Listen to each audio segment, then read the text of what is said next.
Assalamualaikum warahmatullahi wabarakatuh. Perkenalkan, nama saya Kalina Wanda. Saya merupakan salah satu dosen di PGSD FKIP Universitas Muhammadiyah Sumatera Utara.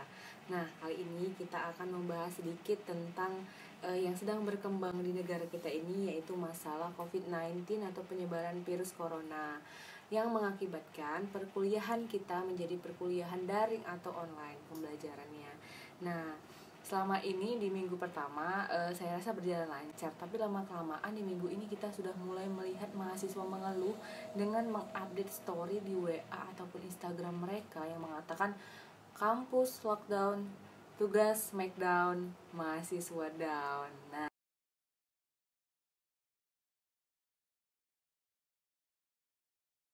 mereka merasa membayar uang kuliah dan mereka tidak dapat uang jajan, tapi mereka harus memberi kuota lebih. Belum lagi tantangan-tantangan lainnya. Saya sempat mewawancarai beberapa mahasiswa saya, lihat apa aja keluhan dari mahasiswa tentang masalah kuliah daring ini dan perasaan mereka tuh gimana sih tentang kuliah daring ini. Kadang kita sebagai dosen juga harus mendengarkan curahan hati mahasiswa. Bukan hanya kita aja yang harus didengarkan, tapi kita juga harus mendengarkan suara hati mereka gitu. Bukan hanya suara hati seorang istri aja,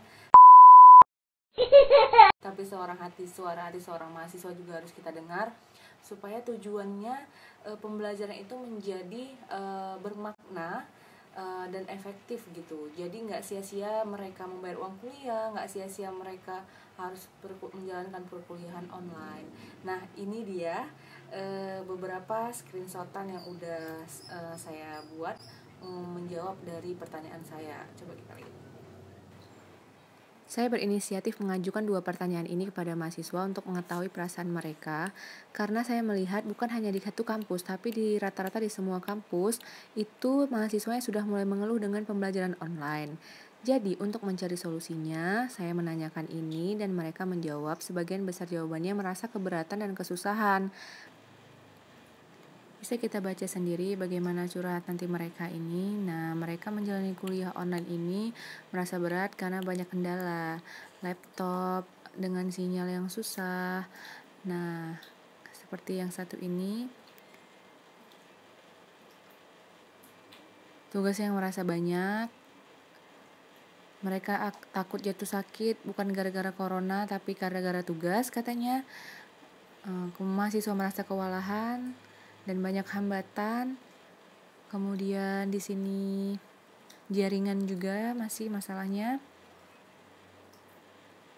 Tugas yang terlalu banyak dan berat. Mereka merasa jenuh dengan pekerjaan rumah. Dan sistem imunnya menurun karena stres gara-gara tugas. Oke. Masih masalah jaringan.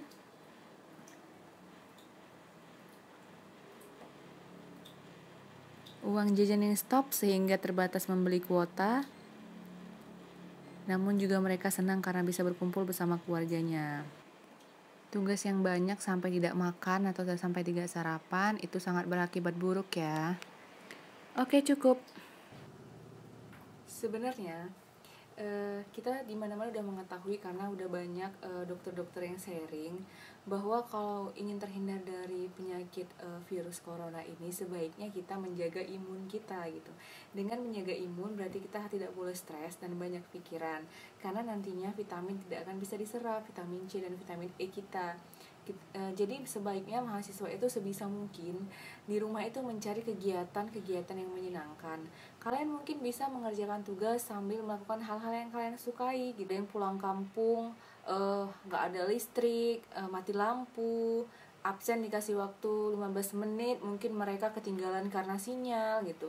Mungkin kita sebagai dosen harus lebih mengerti lagi keadaan mereka gitu.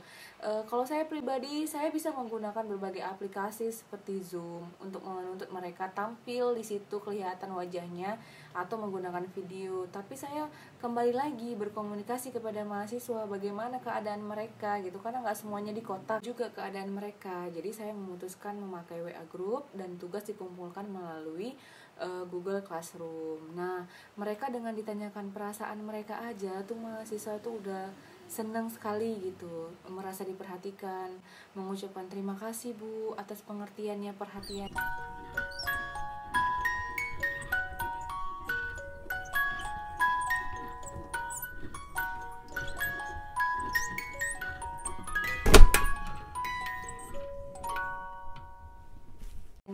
Sebenarnya simple, nggak ribet gitu. Kita sama mahasiswa ini komunikasi aja yang penting dalam suatu hubungan gitu, baik antar manusia, dosen dengan mahasiswa gitu. Jadi pembelajaran yang kita kasih juga nggak memberatkan mereka gitu.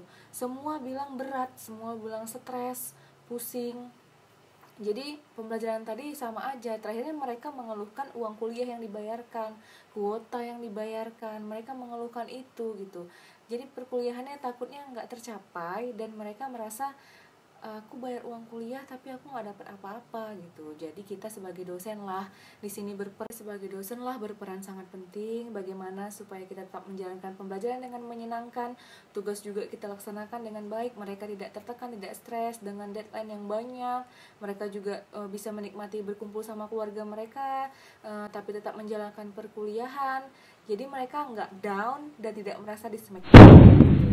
Jadi buat mahasiswa-mahasiswi Ibu tetap jaga kesehatan, tetap terapkan social distancingnya, jangan berkumpul, jaga imunnya, bahagia aja gitu di rumah sama keluarga, nikmatin aja gitu. Tugasnya dikerjakan dari dosennya itu, anggap aja ini memang udah kewajiban kita sebagai mahasiswa. Kita jangan merasa berat, kita bisa kerjakan sambil melakukan hal-hal yang kita sukai. Sebisa mungkin aja, jangan terlalu memaksakan. Kalau di kampung yang nggak ada sinyal, jangan sampai manjat-manjat pohon, nggak ada paket, jangan ada lagi mahasiswa-mahasiswi Ibu yang mengupdate story yang seperti itu. Kita saling menghargai antara siswa, dosen, pihak kampus, dan teman-teman kita semua. Kita juga pengen ketemu, kita juga pengennya bertatapan langsung, belajar seperti biasa. Cuman apalah daya kita harus sementara menjaga jarak supaya masalah virus corona ini di negara kita ini cepat berakhir ya. Sampai jumpa lagi di perkuliahan kita. Mungkin kita bertemunya agak lama setelah Ramadan atau setelah Lebaran. Semoga kalian dan keluarga tetap dilindungi Allah. Semoga sehat selalu. Assalamualaikum.